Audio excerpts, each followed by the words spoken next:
তবে 1 থেকে 1.5 মিনিট একটা কথা আপনাদের বলছি, আপনারা উপলব্ধি করবেন, কোরআন এবং বিজ্ঞানের সঙ্গে টালি করবেন। কোরআন থেকে যে বিজ্ঞান সেই তথ্যগুলো নেই, তার প্রমাণ কোরআন দেবেন। আমি আপনাদের তুলে দিচ্ছি, এই শব্দগুলো সূরা হজ, সেই সূরার ভিতরে সুন্দর করে নুতফা, আলাকা, এই রকমের মুজগা শব্দগুলো আছে, যেই শব্দর মাধ্যম দিয়ে আজকে যেন বিজ্ঞান তার তথ্যগুলো সুন্দর করে মানুষের সামনে তুলে দেয়। তো আমি আপনাদের সামনে আমার বক্তব্যের প্রারম্ভে খুব মূল্যবান 1-1.5 মিনিট সময় আমি আপনাদের কাছে নিচ্ছি। কথাগুলো শুনবেন, আপনারা একটু হাঁ হু বলবেন। প্রথমে 1-1.5 মিনিট ভালো লাগবে। আপনাদের কাছে আমি জানতে চাচ্ছি, আল্লাহ পাক আমাদের মতো এই অতি উত্তম মাখলুকদের জন্য আল্লাহ আমাদের কয়টি স্থান বা কয়টি জায়গায় আমাদের বাড়ি বানিয়েছেন? একটু বলা যাবে? জানেন না? যেহেতু জানা নেই আপনাদের, আমি বলে দিচ্ছি, আল্লাহ পাক আমাদের মতো এই পছন্দনীয় বান্দাদের জন্য আল্লাহ 5টি জায়গায় আমাদের জন্য বাড়ি নির্ধারিত করেছেন বা নির্ধারণ করেছিলেন। এবার কেন বললাম করেছেন, করেছিলেন, করবেন?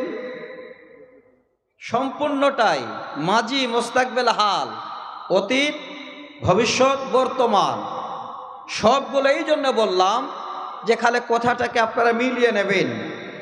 সর্বপ্রথম যেটা আমাদের স্থান, যেটা আমাদের বাড়ি ছিল, বাসস্থান ছিল, সেই জায়গাটা ছিল আমাদের সকলের আব্বা জানের পিঠে। বুঝতে পেরেছেন? যারা সায়েন্স অর্থাৎ মানে বিজ্ঞান সম্বন্ধে কিছু ধারণা রাখেন, আশা করি ইনশাল্লাহ আপনারা বুঝতে পারবেন। প্রথম যেটা জায়গা, প্রথম যেটা স্থান আল্লাহ আমাদের জন্য বানিয়েছিলেন আমাদের বাবার পিঠে, 1 নম্বর।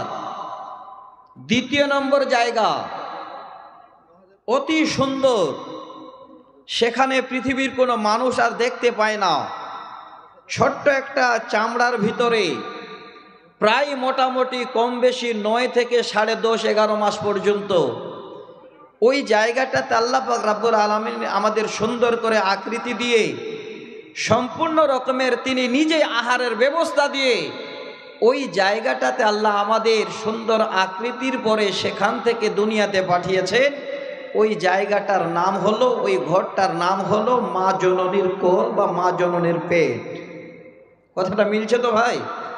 আপনাদের ঘুম পেয়েছে নাকি? ভাই যারা পিছনে আছেন একটু সামনে আসেন। ইনশাআল্লাহ আমি আপনাদের কোরআন এবং সহিহ সুন্নাহর উপরে একটাই বিষয়ের উপরে, একটাই টপিকের উপরে আলোচনা করব, যে কোরআন এবং হাদিসগুলো বলবো, প্রত্যেকটাই রেফারেন্স দেব। আপনারা যদি বলেন যে ওস্তাদকে পাবো কোথায়, যেতে হবে না কোথাও। যাদের পকেটে এন্ড্রয়েড মোবাইল আছে, বড় মোবাইল আছে, সেই মোবাইলে গিয়ে একটা অ্যাপস আছে গুগল নামে, সেখানে গিয়ে প্রশ্ন করবেন, সেখানে পারলে লিপিবদ্ধ করবেন, আপনাদের সম্পূর্ণটাই দেখিয়ে দেবে যে কথাগুলো আমি আপনাদের সামনে বলবো ইনশাআল্লাহ। তাহলে এবার দ্বিতীয় নম্বর জায়গাটা ছিল মা জননীর পেট। 3 নাম্বার কি বলছেন গো দাদু? গো দাদু, তাই নাকি? ও আচ্ছা আচ্ছা, না হলে মাইকটা দিয়ে দিতাম ওনাকে, যে আপনি কিছু বলেন তারপরে আমরা বলব। আচ্ছা, তো যাক, তাহলে টেনশন নিয়েন না আপনারা। ভাই আপনারা সবাই ঠিক আছেন তো? ওই দাদুর মতো নয় তো? কে কে ঠিক আছেন হাত দেখান তো সবাই। যারা হাত দেখান না, আমার মনে হয় দাদুর সাথে সাথ দিয়েছেন নাকি? হ্যাঁ, যাক আলহামদুলিল্লাহ, ভালো লাগলো। শ্রোতা বেশি থাকে তো মনটা ভরে। আসলে আমি আজকে আপনাদের কাছে বড় কষ্ট করে এসেছি, আল্লাহ কবুল করেছেন। কথাগুলো বলবো, আপনারা মিলাবেন, জীবনে সব মিলে যাবে। এবার 3 নাম্বার একটা জায়গা আল্লাহ আমাদের জন্য নির্ধারণ করেছেন, সেটা হলো আকাশের নিচে, জমিনের উপরে। সেই জায়গাগুলো, ঘরগুলো হলো কাঁচা পাকা, পাটখড়ির বেড়া দিয়ে, টিনের বেড়া দিয়ে, পলিথিন দিয়ে তৈরি করানো এই দুনিয়ার বাড়িঘর সাময়িকের জন্য, যেটা 3য় নম্বর আমাদের কয়েক বছরের জন্য আমরা বসবাস করি, সেই 3য় নম্বর বাড়িটা হলো আমাদের এই কাঁচা পাকা বাড়ি। নাম্বার 4 নাম্বার একটা বাড়ি, সেই বাড়িটা এত সুন্দর, সেই বাড়িটা সাধারণত গ্রামের ভিতরে হয় না, একটু বাইরে হয়। সেই বাড়িটা এমন বাড়ি, ওই বাড়িটাতে আর জীবনে কেউ খোঁজ খবর নিতে যায় না। বাড়িটাতে পরিপূর্ণ তৈরি করতে 3 থেকে 4টা মিস্ত্রি লাগে, সময় লাগে 3 ঘন্টা। বুঝতে পেরেছেন? আর ওই মিস্ত্রিগুলো যে সেই বাড়িটাকে সুন্দর করে প্লাস্টার করে, সিমেন্ট বালি লাগে না, কন্নি লাগে না, কোদাল এবং শাবল দিয়ে প্লাস্টার করে। কথাটা মিলল? সেই বাড়িটার নাম আমাদের 4র্থ নম্বর, সেটা হলো কবরের বাড়ি। আপনারা চট করে হাতটা দেখাবেন যে ওই বাড়িতে কে কে যাবেন না। আপনি যাবেন না? এই যে দাদু হাত দেখাচ্ছে বলে যাবো না। তাহলে দেখেন ওই বাড়িতে সবাই যাবো তো ইনশাল্লাহ।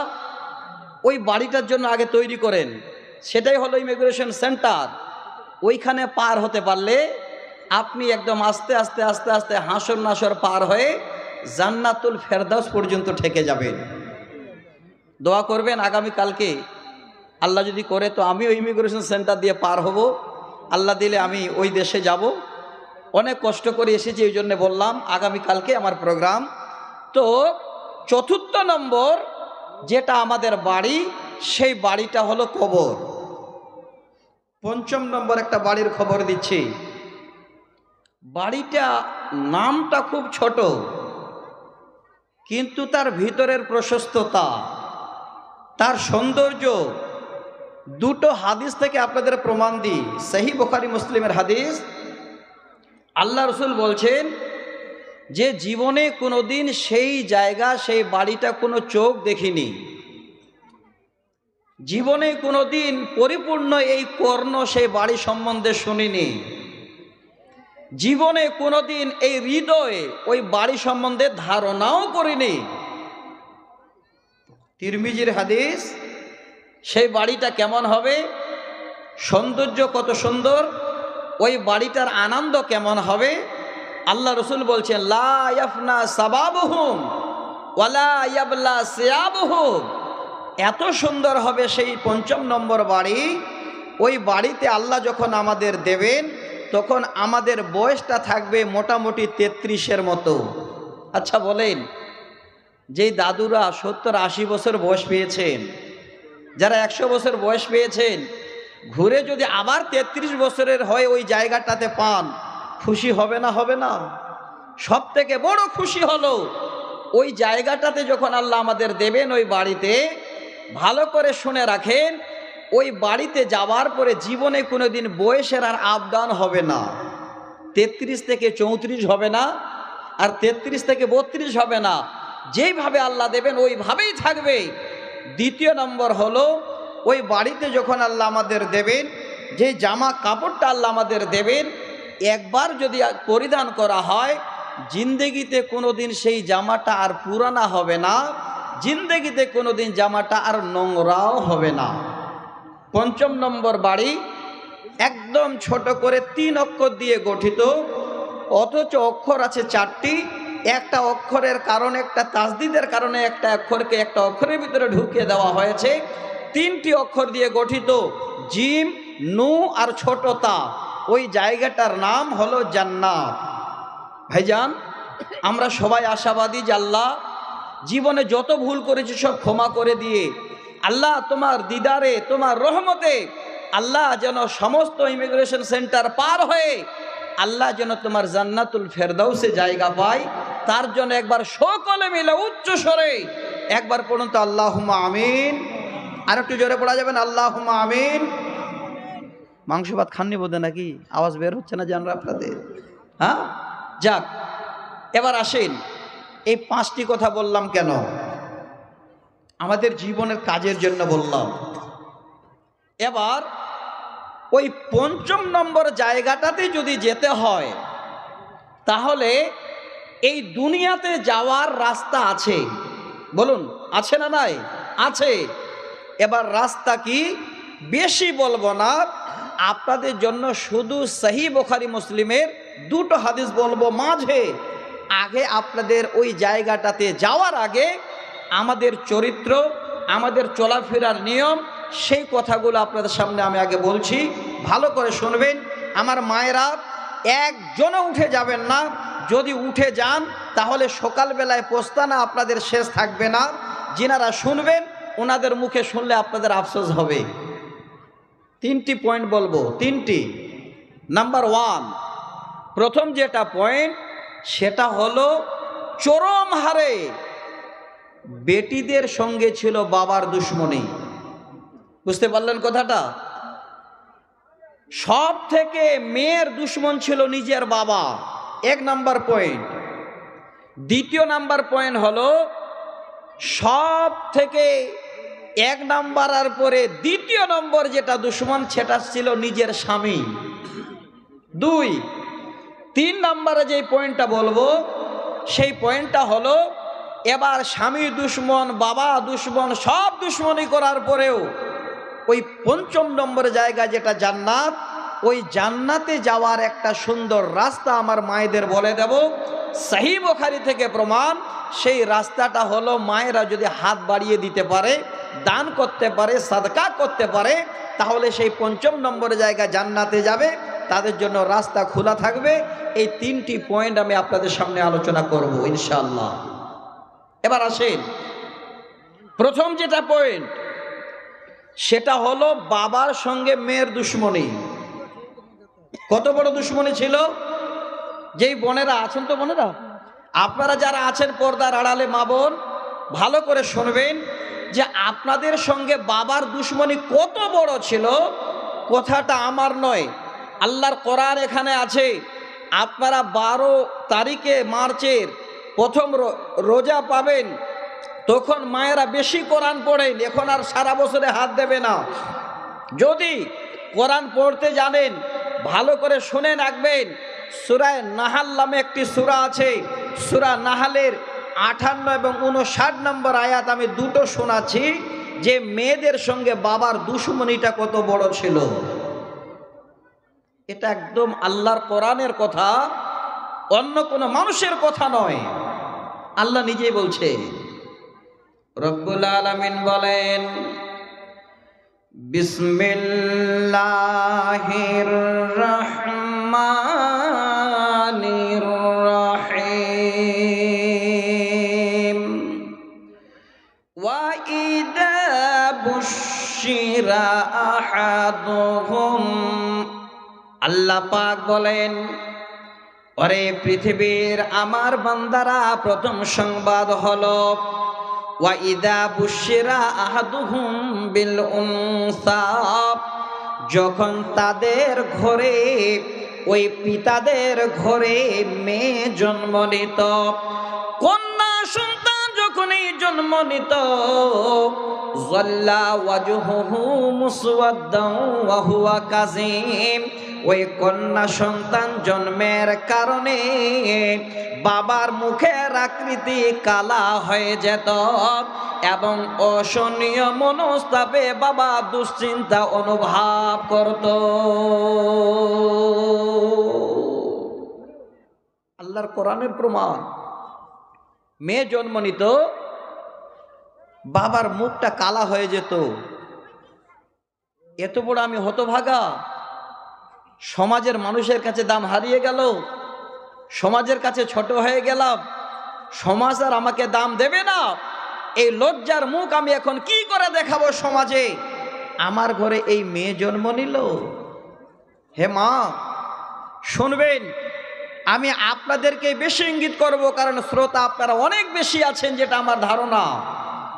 শেষ সময় আমি আপনাদের এই 3টি পয়েন্ট যদি শুনিয়ে যেতে পারি, আমি জানবো আমার 10 ঘন্টার রাস্তা আসাটা আল্লাহর কাছে কামিয়াব হয়ে যাবে ইনশাআল্লাহ। এবার দুশ্মনী কেন বেড়ে যেত, মুখমণ্ডল কেন কালা হয়ে যেত, বাবা এত দুশ্চিন্তা অনুভব কেন করত? 58 নম্বর আয়াতের তাফসীর আল্লাহ 59 নম্বর আয়াতে সুন্দর করে বলে দিলেন। কি? আল্লাহ পাক বলেন, ইয়াতাওয়ারা মিনাল কওমি মিন সুই মা বুশিরা বিহি আয়ুমসিকুহু আলা হুনিন আম ইয়াদুসসুহু ফিত তুরাব। আল্লাহ পাক বলেন, বাবার মন খারাপ হওয়ার কারণটা হলো ইয়াতাওয়ারা মিনাল কওমি মিন সুই মা বুশিরা বিহি। আমার ঘরে যে একটা মেয়ে জন্ম নিল, আমার ঘরে যে একটা বেটি জন্ম নিল, এখন আমি আমার কওমের সামনে, আমার সমস্ত লোকজনদের সামনে, আমার এই সমস্ত গ্রামবাসীদের সামনে কেমন করে মুখ দেখাবো? বড় লজ্জার বিষয়। আমাকে দেখি সবাই ঘৃণার চোখ দেবে, আমার দিকে তাকাবে না, আমাকে সমাজে ডাক দেবে না, আমার সমাজে দাম থাকবে না। আয়ুমসিকুহু আলা হুনিন আম ইয়াদুসসুহু ফিত তুরাব। এবার আমি সমাজের কাছে কেমন করে এই লজ্জা ঢাকাবো? না, আমি আমার মেয়েটাকে জিন্দায় আমি মাটিতে পুঁতে দেব। আমার মা, হে বোন, সেই বাবারা এবার সমাজকে বাঁচাবার জন্য, সমাজের কাছে দাম পাবার জন্য মেয়েগুলোকে আর তারা জিন্দা রাখতো না, মাটিতে। বাবা এত বড় দুশ্মন হয়ে যেত যে জিন্দায় মেয়েদের মাটিতে গেড়ে দিত। আল্লাহ নারাজ। আল্লাহর তরফ থেকে শব্দ আসছে, আল্লাহ খবরদার, সাবধান, সাআমা ইয়াহকুমুন, যেই কর্মটা তোমরা করছো সব থেকে নিকৃষ্ট কর্ম এটা, অতএব সাবধান, এই জায়গা থেকে বাঁচো। আমার মা, দলিলটা নিশ্চয়ই পেলেন। এই শব্দ থেকে আপনারা বুঝতে পারলেন, বেটি জন্ম নিলে, মেয়ে জন্ম নিলে বাবার মুখমণ্ডল কালা হয়ে যায়, বাবা সমাজের কাছে দাম পায় না। তার জন্য সেই মেয়েদের ফুটফুটে চেহারার বেটিগুলোকে ওই বাবারা জিন্দায় তারা মাটিতে গেড়ে দিয়ে, পুঁতে দিয়ে দুনিয়া থেকে তারা সেই মেয়েদের বিদায় করত। এবার আরেকটা দলিল দিচ্ছি, এই কথাটার উপরে আরেকটা পাকা দলিল নিয়ে নেন। আয়াত দুটো পড়েছিলাম সূরা তাকবীরের ৮ এবং ৯ নম্বর আয়াত। আল্লাহ বলছে, আল্লাহ পাক বলেন, ওয়া ইদাল মাউদাতু সুইলাত বিআইয়ি যামবিন কুতিলাত। জীবন্ত পতিত কন্যাকে সেদিন জিজ্ঞাসা করা হবে, কি কারণে তোমাদের হত্যা করা হয়েছিল। এই আয়াত দুটোর তরজমা আমি আপনাদের সামনে করলাম।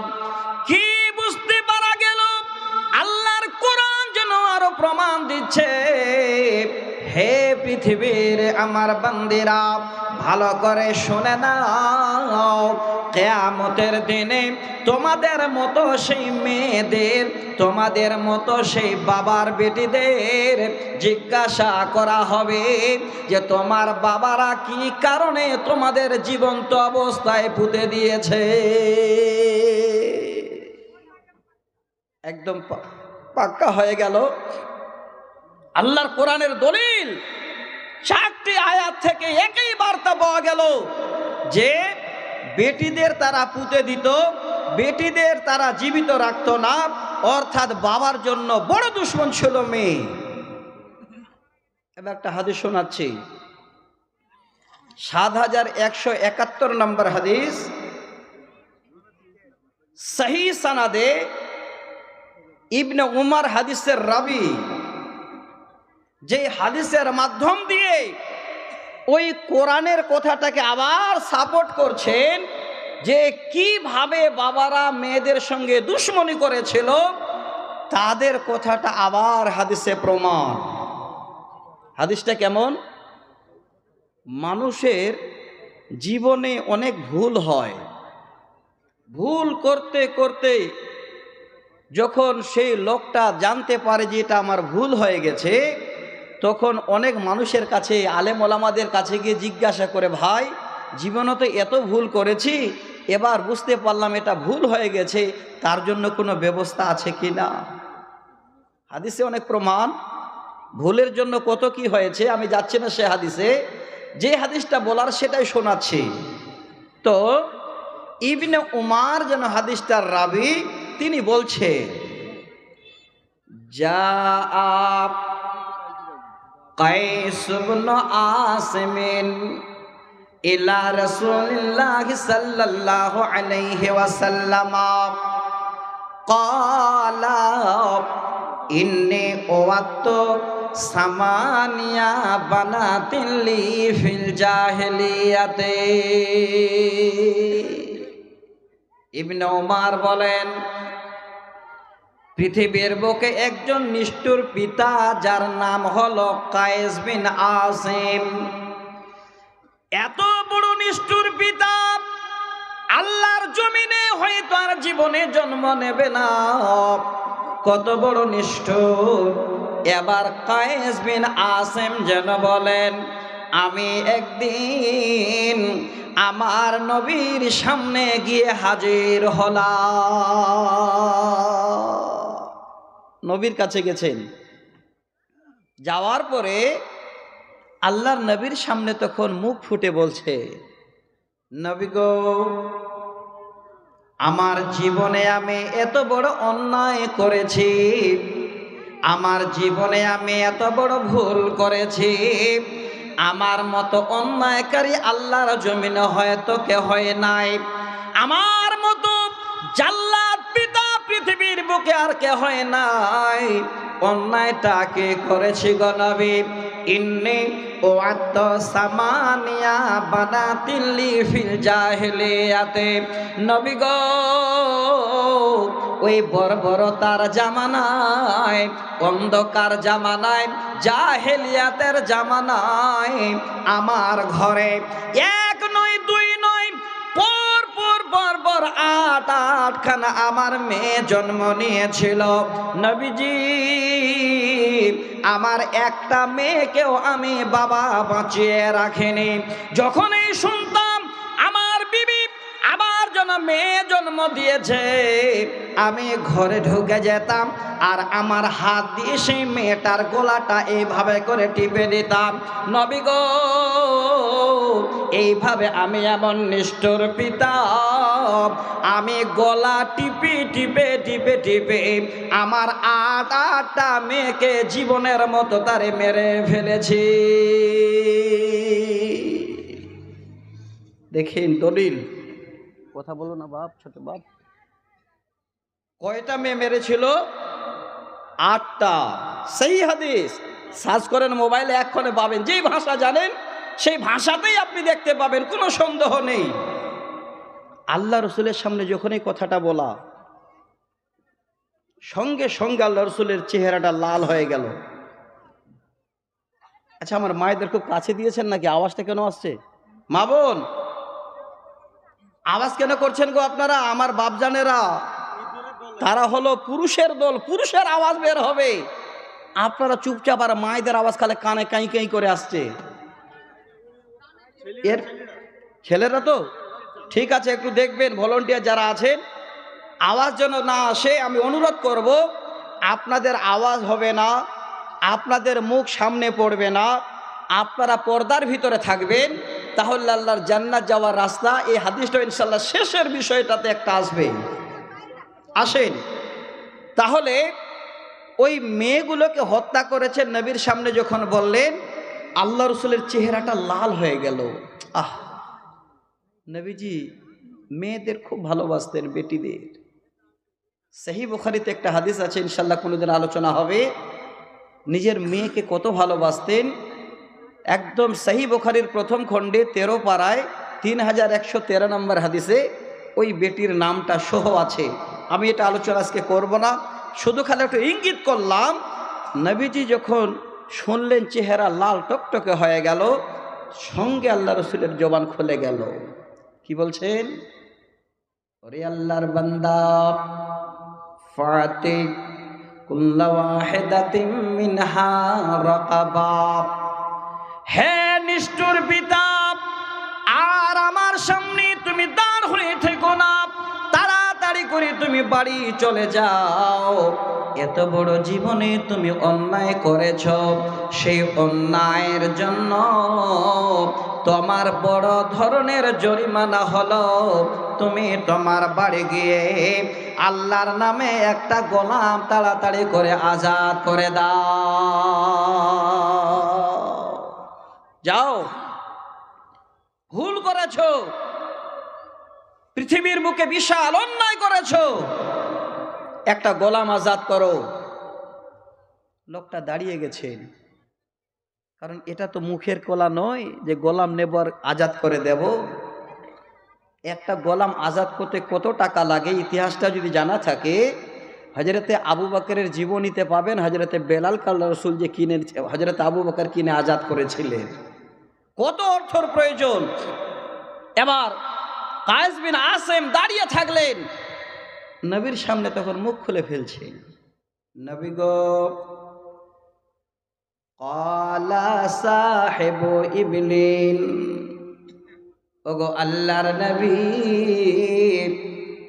গোলাম আজাদ করার মতো আমার ঘরে সম্পদ নাই, গোলাম আজাদ করার মতো আমার ঘরে মালধন নাই, আমি হলাম অল্প কয়েকটা উটের মালিক, আমার ঘরে কয়েকটা উট ছাড়া আর কিছুই নাই। ইবিল শব্দের মানে হলো উট। আল্লাহর কোরআন খুলবেন সূরা গাসিয়া, এখানে কত সুন্দর বিজ্ঞান সুন্দর করে বুঝাচ্ছে। আফালা ইয়ানজুরুনা ইলাল ইবিলি কাইফা খুলিকাত, আল্লাহ বলেন দেখো রে, একবার লক্ষ্য করো আল্লাহর মাখলুক আল্লাহ উটকে কেন সৃষ্টি করেছেন। নিশ্চয়ই এর মধ্যে কারণ আছে, নিশ্চয়ই এর মধ্যে গুণ আছে। আমি আপনাদের বিস্তারিত যেতে চাই না, শুধু খালি ইবিল শব্দটা জানালাম। নবী বলছেন, এবার আমার সামনে যখনই বলল নবী গো আমি কয়েকটা উটের মালিক, আমার কাছে উট ছাড়া আর গোলাম আজাদ করার মতো অর্থ দেখতে পাই না। নবীজি বলেন, হে আল্লাহর বান্দা, ফাইহদি ইন শিতা কুল্লু ওয়াহিদাতিন মিনহা বাদনা, যাও তাড়াতাড়ি করে ফিরে যাও, আর দাঁড়িয়ে থেকো না, তুমি বাড়ি গিয়ে আল্লাহর রাস্তায় তুমি সেই উটকে কুরবানি করে দাও। এই হাদিস থেকে দলিল হলো, বাবা যে মেয়ের দুশ্মনী করত, মেয়ের বড় দুশ্মন ছিল, এই হাদিস থেকে পাকা একদম প্রমাণ যেন হয়ে গেল। সেই জামানায় বাবা ছিল মেয়েদের জন্য এক নম্বরের দুশ্মন। আচ্ছা ভাই, একটু ধৈর্য ধরেন, আপনাদের আরো কয়েকটা কথা বলবো। বর্তমানে কোনো বাবা আছে যে ঘরে একটা ছোট ফুটফুটে মেয়ে হয়ে যে মেয়েটাকে মেরে ফেলবে? পারবে? বাবার জন্য এখন মেয়ে হলো কলিজার আধা টুকরো। বাবার জন্য মেয়ে এখন আধা কলিজার টুকরো। এত মেয়ের সঙ্গে বাবার সম্পর্ক আল্লাহ গভীর দিয়েছেন। আমি আপনাদের খালি হাদিস কয়েকটা শোনাই, এবার আর একটা হাদিস শোনাচ্ছি। হাদিস নাম্বার 18,866 নম্বর হাদিস, মুসনাদে আহমদে হাদিসটা আছে, একদম লম্বা আকারে। আমি এই হাদিসটাকে শোনাচ্ছি, একটু ধৈর্য ধরবেন। ভাই, কারো যদি বাইকের চাবি হারিয়ে থাকে, আচ্ছা মোটর সাইকেল আর বাইক একই তো নাকি? না ভুল বললাম? আচ্ছা একই না, মানে আমি বাইক বলছি তো ভাই বলছে মোটর সাইকেল, আমি আলাদা হতে পারে তো। তো দয়া করে এখান থেকে এসে আপনারা নিয়ে যাবেন, না হলে আপনার বাইকটা নিয়ে রিস্ক থাকবে, আপনি বাড়িও যেতে পারবেন না। তো যাক, বেশি কিছু নয়, যদি কারো হারিয়ে থাকে নিয়ে যাবেন এসে। আলহামদুলিল্লাহ, যাক, এটাই হলো আমাদের সততা, এটাই সততা গো। আপনাদের একা দুটো গজলও শোনাতে হবে না, এই তো জানেন। এই যে দেখেন ইউটিউবওয়ালারা চাচ্ছে যে আমাদের পয়সা ঢুকুক, ওই জন্য বলছে শ্বশুরের গজল শোনা। সবাই শোনাবে, একটু দাঁড়ান। আমার ভাইজানদের আগে কমপক্ষে 1 ঘন্টা কোরআন হাদিস শুনতে দেন, নাকি ভাই? আচ্ছা, কোরআন হাদিস থেকে দামি কোনো জিনিস আছে? নাই। তাহলে আগে কোরআন হাদিস শুনি আমরা ইনশাল্লাহ, তারপরে শোনাচ্ছি আপনাদের। এবার যে জায়গাটা আমি শোনাতে চাচ্ছিলাম, যে সত্যিতেই এই রকমের দুশ্মনী ছিল। এবার আরেকটা হাদিস শোনাচ্ছি, একটা শব্দ নেবেন, তবে আগের শব্দটা আমাদের জ্ঞান উপলব্ধি করার জন্য।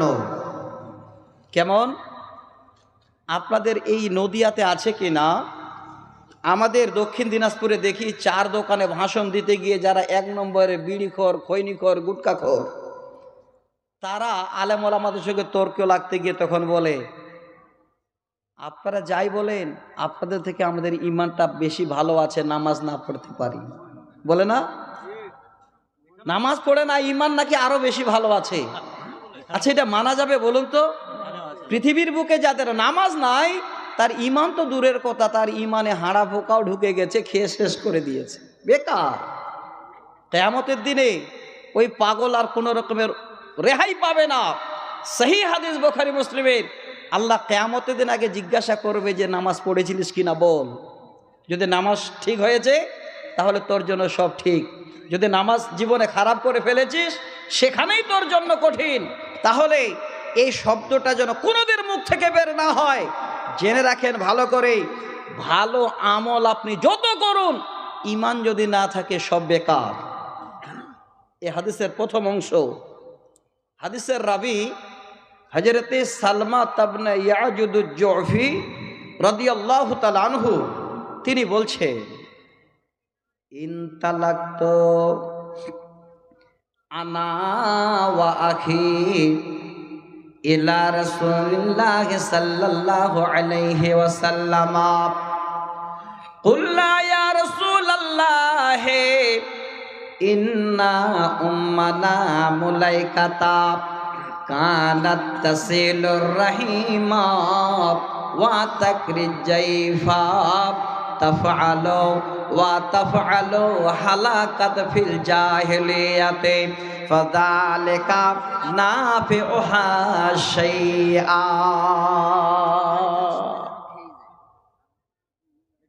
আল্লাহর নবীর সামনে হযরতে সালমা ইবনে ইয়াজুদুজ জুফি যেন তার ভাইকে সাথে করে নিয়ে গেলেন। 2 ভাই মিলে আল্লাহর নবীর দরবারে এবার দাঁড়িয়ে বলেন, নবী গো, আপনার কাছে আসার উদ্দেশ্য হলো আমার আম্মি, আমার জনম দুঃখিনী মা, তিনার জীবনে এত ভালো আমল করেছেন, তার 2টা আমল আমরা আপনার কাছে জানাতে এসেছি। আমার মার নাম হলো মুলাইকা। নবী গো, আমার মায়ের প্রথম আমলটা হলো কানাত তাসিলুর রাহিমা, আমার মা এমন সুন্দর করে সিলা রাহমি করতেন, পাড়া প্রতিবেশীদের সঙ্গে ভালো ব্যবহার করতেন, কারো গায়ে কোনোদিন কাদা ছুড়ে দিতেন না, এতই সমস্ত লোকজনদের ভালোভাবে ভালো নজরে দেখতেন। আমার মার ছিল 1 নম্বর গুণ, তার পাড়া প্রতিবেশীদের খুব হক আদায় করতেন, ভালো দেখতেন। দ্বিতীয় হলো ওয়া তাকরিজ জাইফা, আর যদি মেহমান আসতো তো আমার আম্মা জান মেহমানের আদর আপ্যায়ন করত, এতই আদর আপ্যায়ন করত, যদি খবর পেয়ে গেছে মেহমান বাড়িতে আসছে, এবার ওই সময় যদি দেখছে খাওয়ার ব্যবস্থা নাই, নিজের খাবারটা আছে, সেই খাবারটাই যেন মেহমানকে খাবার দিয়ে দিয়েছে। আমার মা অনাহার দিন কেটেছে। নবীজি আপনার কাছে জানতে চাই, তাফআলু ওয়া তাফআলু হালাকাত ফিল জাহিলিয়াতি, আমার আম্মা জান বর্তমানে বেঁচে নাই, আমার আম্মা জাহিলিয়াতের জামানায় মারা গেছে, ফাজালেকা নাফিউহা শাইআন, আমার মা জননীর এই ভালো আমলগুলো কাজে দেবে কি দেবে না? আচ্ছা বলেন, সিলা রাহমি করা, পড়োশীদের ভালোবাসা সম্মান করা, মেহমান নামাজি করা, এই আমলটা খারাপ না ভালো? জান্নাত যাওয়ারও রাস্তা বলা হয়েছে এই আমলে। এত ভালো কাজ করলেন, কিন্তু আমার মা জননী বেঁচে নেই, মারা গেছেন জাহেলিয়াতের হালাতে। নবী গো, এই আমলগুলো আমার মার কাজে দেবে? আল্লাহ রাসূল সঙ্গে বলছেন, লা নাফিউহা শাইয়া, তোমার মার একটাও কোনো কাজে দেবে না। যারা বলছেন ঈমান না থাকলে কি হবে, নামাজ না পড়লে কি হবে, ঈমান ঠিক আছে, ওই ঈমানদারের একটু প্রশ্ন করুন আপনার মনটাকে, যে আপনার কত বড় ঈমান মজবুত আছে, আর জীবনে ভালো কাজ ছেড়ে দিয়ে খারাপ কাজটার জন্য উত্তেজিত বেশি হচ্ছেন। তাহলে দেখেন আপনাদের এই ঈমানের সঙ্গে ওই মহিলাটার একবার জীবনের ভালো কর্মটাকে মিলান। আল্লাহ রাসূল যখনই সে কথাটা বললেন, ছেলে দুটোই দাঁড় হয়ে গেল। আহ, আমার মা এত ভালো কাজ করলেন, তারপরেও আমার মার একটাও কাজে আসবে না। আচ্ছা, মার যদি এরকম কোনো কথা একটু দুঃখের বা কষ্টের হয়, তো ছেলেকে দুঃখ লাগবে না? লাগবে না? দাঁড়িয়ে আছে, আর কেন বা হবে না? কবিও বলে, যে মা আমায় ছোট্ট থেকে মায়ার জালে বন্দি রেখে করেছে পালন, হে প্রভু তুমিও তারে তোমার আরশ ছায়া নিরে করিও লালন, মাকে করিও লালন।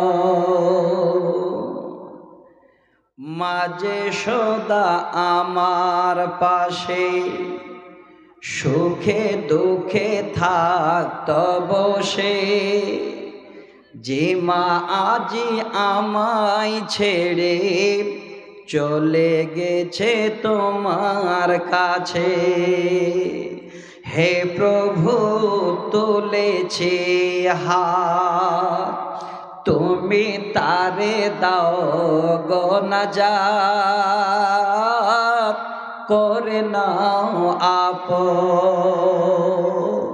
ভাইরা আমার, সেই মার কথা যখন এই দুই ভাই শুনল, দাঁড়িয়ে আবার বলেন, নবী গো, জীবনে আর একটা কথা যেন আপনাকে জানাই। কথাটা হলো, ওয়াদাদ উখতান লানা ফিল জাহিলিয়াতে, ওগো আল্লাহর নবী, আর একটা দুঃখের খবর আপনাকে দিচ্ছি গো নবী।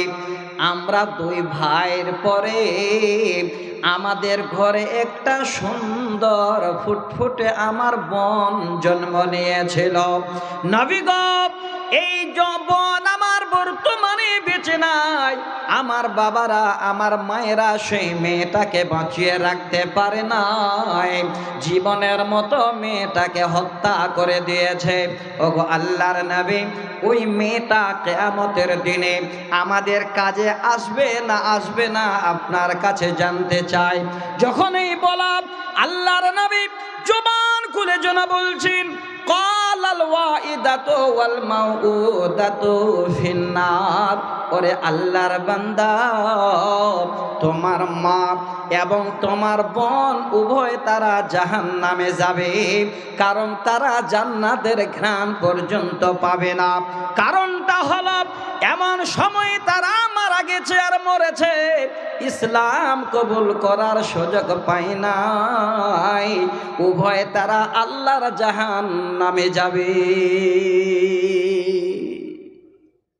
ছেলে দুটো শুনে কি আর বলবেন, আল্লাহ রাসূল তখন একটা শেষ প্রসেস বলে দিচ্ছেন। কি? ওরে আল্লাহর বান্দা শোনো, ইল্লা আন তুদরিকাল ওয়াইদাতুল ইসলাম ফায়াফু আল্লাহু আনহা।